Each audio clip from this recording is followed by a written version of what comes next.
Dear St. Martin, I'm Yesenia Lazaro. And I'm also Lawrence. And welcome to yet another edition of St. Martin News Desk. Brought to you by TV15. Where we bring you the latest and most important stories around the island and beyond. It's the end of the week, but it's the beginning of the year. Let's dive into our top headlines.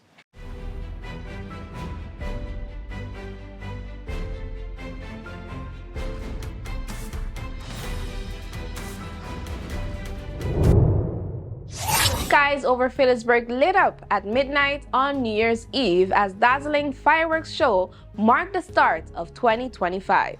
Residents and tourists gathered along Great Bay Beach and the boardwalk enjoying the event organized by Port St. Martin Group known as PSG. The celebration highlighted the island's resilience and optimism for the future.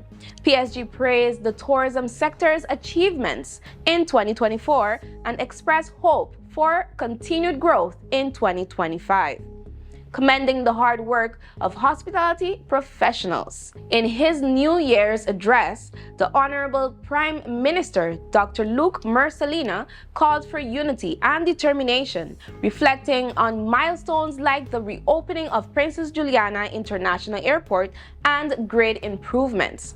Dr. Mercelina outlined 2025 priorities: preserving nature, strengthening the community, and nation building. He stressed tackling key challenges in education, healthcare, jobs, and climate resilience, inspiring citizens to dream big and act boldly. The night ended with hopes for a united and progressive 2025.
The Caribbean Tourism Organization, known as CTO, joined Royal Caribbean for a summit aboard the Icon of the Seas during Caribbean Weekend in Miami. The event united regional tourism leaders and Royal Caribbean President Michael Bailey to discuss sustainability, economic growth, and community engagement. Bailey highlighted the Caribbean's significance, noting 60% of the cruise line's business comes from the region. He emphasized Royal Caribbean's commitment to local employment, sourcing, and sustainability through initiatives like biofuels and LNG energy solutions. Bailey also encouraged governments to enhance supply chain systems and develop frameworks to expand Caribbean representation in the cruise workforce. CTO Chairman Ian Gooding Edgehill praised the cruise industry's role in driving regional opportunities, while Secretary General Donna Regis Prosper underscored the importance of partnerships for reimagining Caribbean tourism. Both pledged continued collaboration with Royal Caribbean to achieve sustainable growth and mutual success. The General Audit Chamber has released its mini audit review on government housing policy, highlighting challenges in managing office housing and rental costs. The review, which follows up on 2021 and 2022 audits, underscores missed opportunities for cost reductions and a lack of accountability in managing government properties.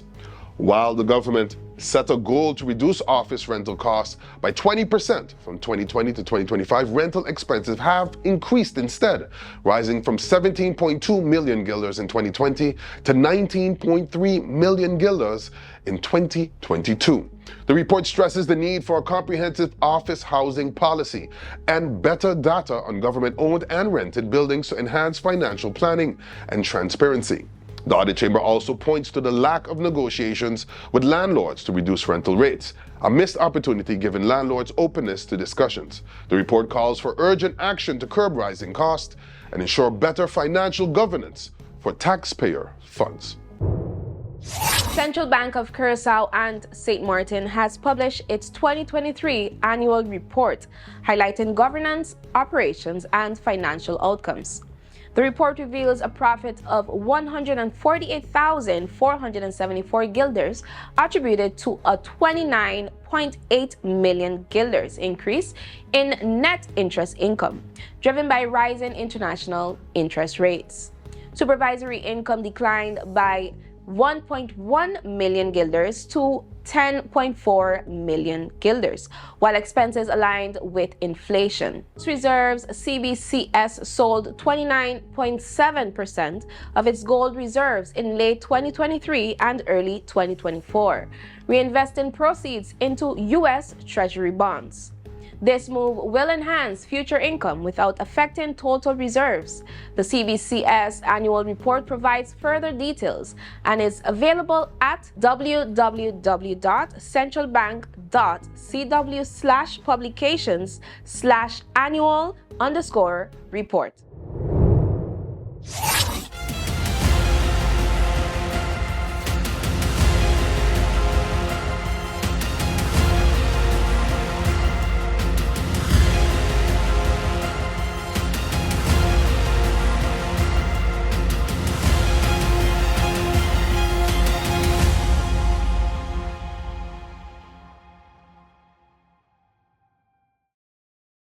We exposed 5 strangers to different KFC menus to see if the flavor can enhance any moment.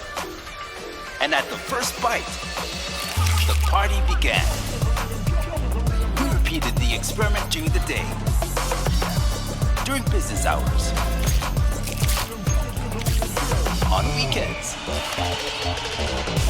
with sunshine, with rain. It's confirmed any moment can be a KFC moment. The St.Martin Police Force, KPSM, responded to a disturbance in Downstreet, Phillipsburg, where an intoxicated man allegedly threatened family members. Despite police efforts to de-escalate the situation and advise the individual to go home, tensions flared when he threw a brick at his nephew, sparking a physical altercation. Officers intervened using force to subdue the man and prevent further harm. The suspect was arrested, reprimanded, and taken to the Phillipsburg police station for questioning. The investigation into the incident remains ongoing.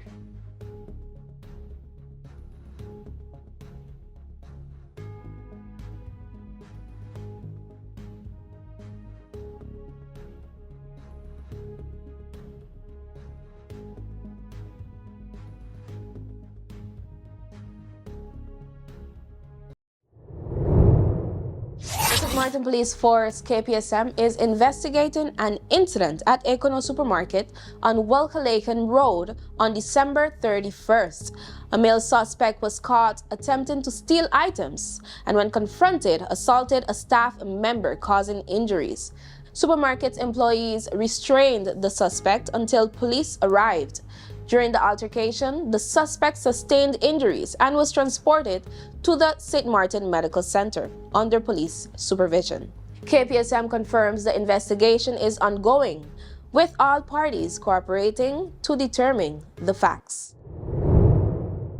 Teen Times donated over 500 toys and school supplies to CSEF and Leaders for Change as part of its annual Christmas toy and school supplies drive.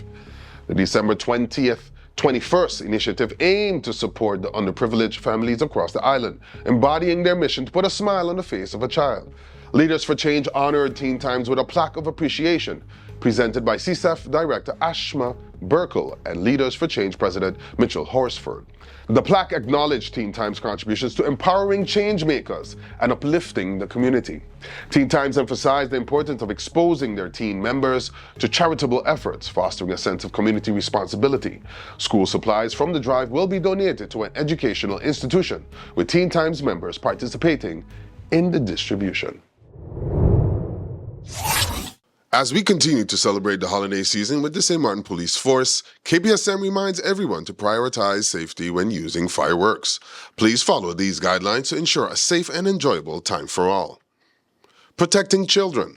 Always supervise children when they are near or handling fireworks. Considering pets. Fireworks can distress pets, so take measures to keep them calm and safe. Follow safety protocols. Use fireworks in open spaces and carefully follow the manufacturer's instructions. Store fireworks safely. Keep fireworks in a cool, dry place out of children's reach. Use protective gear. Wear gloves and safety glasses when handling fireworks. Dispose of fireworks properly. Make sure used fireworks are fully extinguished and disposed of them in a safe manner. Let's work together to make this holiday season safe and enjoyable for everyone, our loved ones, children, and pets alike.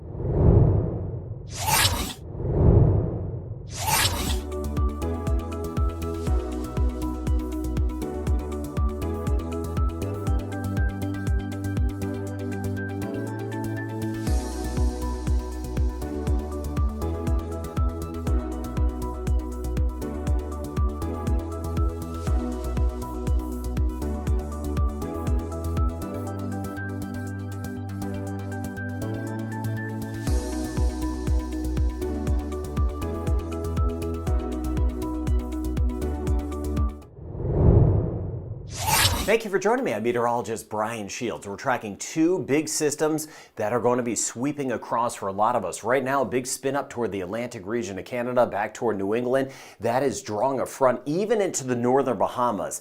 It's chillier for sure. This is one front moving in, but it's also drawing in a lot of moisture back into parts of Central America and still watching some of that rain around. We had some of that last night, parts of Trinidad and Tobago and northeastern Venezuela. So few areas to watch as of now, but two bigger systems are about to work across. Now you can see this big spin up here. I'm going to zoom down in a moment to the Atlantic region of Canada. It's actually going to be three systems that will be impacting that zone, but you can see some of the snow and some of that lake effect snow with that northwesterly flow coming right out of Quebec, drawing across the lakes over toward parts of New York. On the other side of it, drawing in some of that rain this morning toward the Atlantic region of Canada. But this is the sector we'll be watching for two systems, central southern U.S. back through the Gulf, that will eventually even draw a couple fronts right back through the Caribbean. As we go throughout this month, some big shots of colder weather will be moving in. Now, on the tail end of the first front, we're watching a couple areas.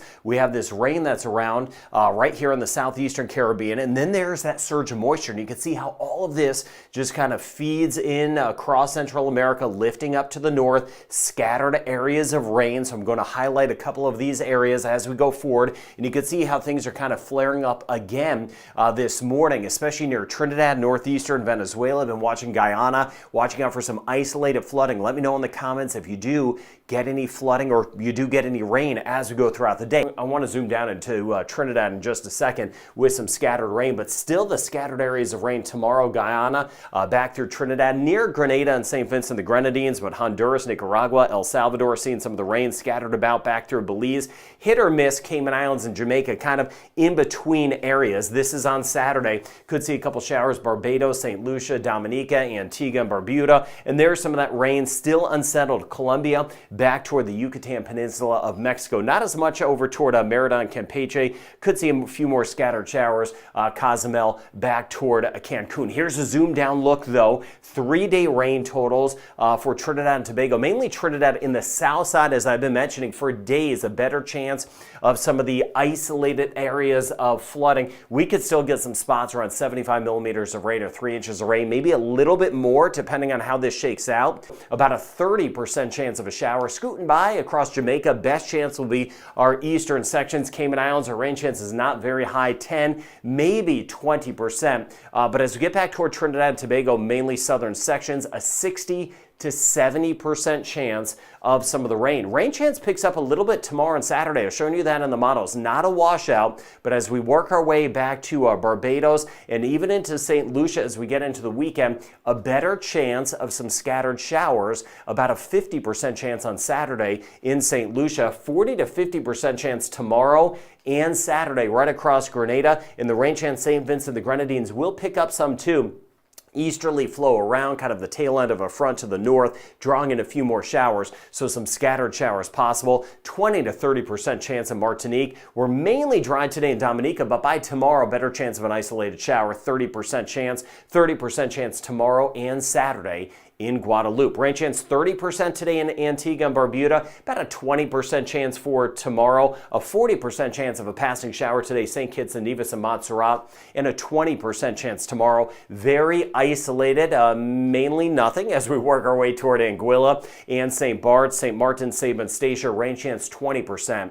Leading into the upcoming weekend. 20 to 30% chance of an isolated shower in Puerto Rico, 20% chance the next 2 days, U.S. and British Virgin Islands. By Saturday, a 30% chance of a shower, 20% chance across the Bahamas at best. Mainly dry weather the next 2 days with some colder nights. Turks and Caicos, we're mainly on the dry side, not a lot. The Dominican Republic, most of us stay dry, and most of us stay dry the next 3 days as we work our way right through Haiti. But as we get back through Belize, scattered areas of rain closer to the water, about a 50% chance the next couple of days. 20% chance in Aruba, 20 to 30% chance in Curacao over toward Bonaire, but Guyana, northern and central sections, a better chance of rain and even some isolated flooding possible. We do that again, northern and northwestern sections of Suriname, closer to the Atlantic, closer to Guyana, better chance of getting some of the flooding. We're mainly dry across Cuba, some cooler nights, 50 to 60% chance of scattered areas of rain. Costa Rica and Panama, we do that again in Nicaragua, and as we work our way into Honduras, scattered areas of rain with some of that moisture around. It'll stay active over the next few days into the weekend. Guatemala and El Salvador, about a 40% chance the next 2 days. Mexico City, we're on the dry side and we'll be watching these fronts bringing us some colder weather throughout the month. 20 to 30% chance across the Yucatan Peninsula, 20 to 30% chance the next 2 days in northern Colombia, northern and really northeastern sections of Venezuela, better chance of some rain, a 50% chance the next couple of days. And then by the time we get into Bermuda on Saturday with that other system that's going to lift up toward Canada, the tail end of it may clip us by with a bit of rain. So monitoring the southeastern Caribbean near Trinidad for some of the rain. Strong fronts building to the north, tracking that cold air plunging down with both of these systems. And with these systems, the possibility of some thunderstorms will start to pick up in parts of the Caribbean.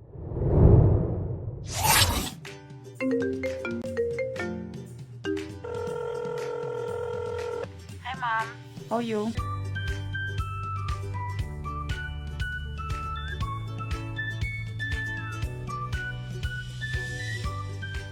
But Mom, you finished all your minutes yet? No, girl. TLM has new postpaid plans and automatically upgraded my postpaid package. Is that so? Guess what? I am getting more minutes and almost double the amount of data for the same price. I guess I'm making a switch now. Let me call you back, Mom. Hey Tash, you have TLM new postpaid plans?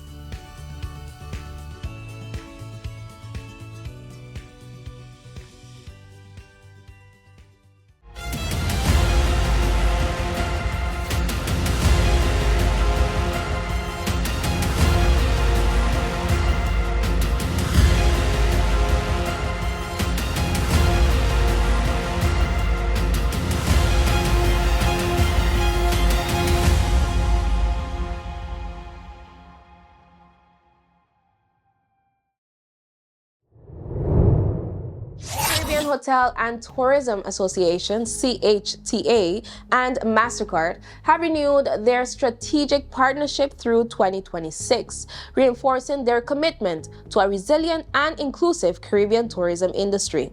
The collaboration focuses on 3 key areas: inclusive tourism, data-driven innovation, and enhanced traveler experiences.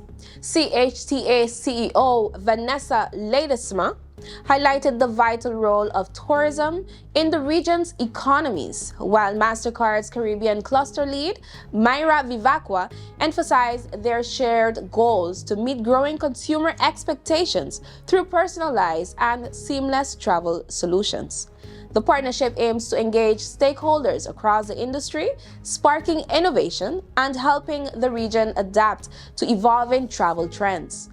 It is a crucial step towards shaping a prosperous future for Caribbean tourism. In December, the Rotary Club of St. Martin Sunset marked 2 milestones.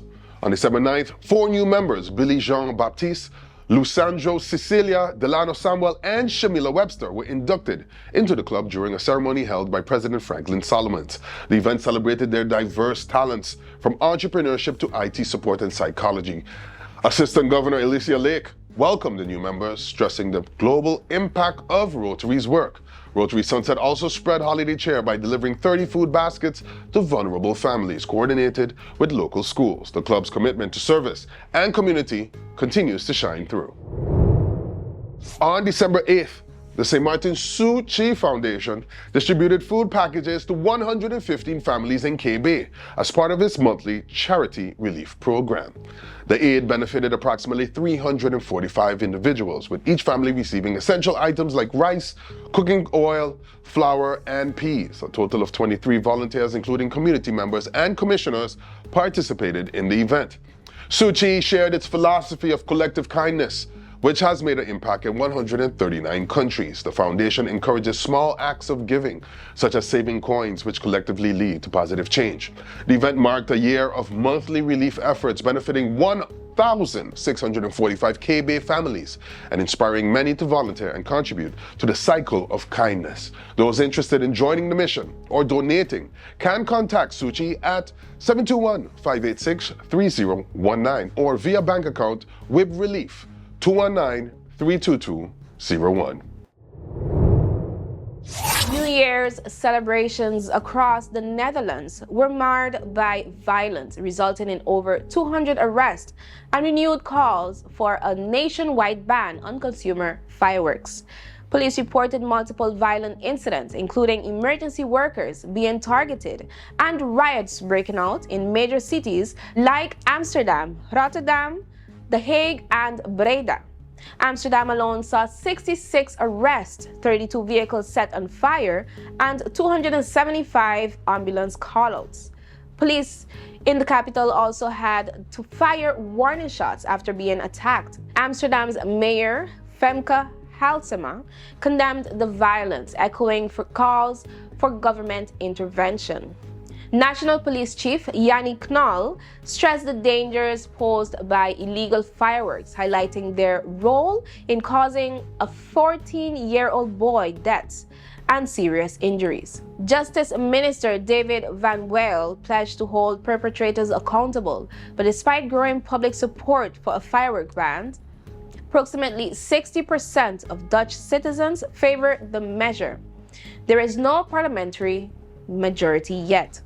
Fireworks spending hit a record of 118 million euros this year, further fueling the debate. That's all the time we have for today's edition of St. Martin News. Again, thank you for joining us. Remember, new episodes premiere every Monday, Wednesday, and Friday at 8 a.m. on TV 15 across our social media platforms and all Alexa devices globally. I'm Alston Lawrence. And I'm Yesenia Lassiter, wishing you a wonderful weekend. See you next time. All year, all 2025. Stay friendly, St. Martin.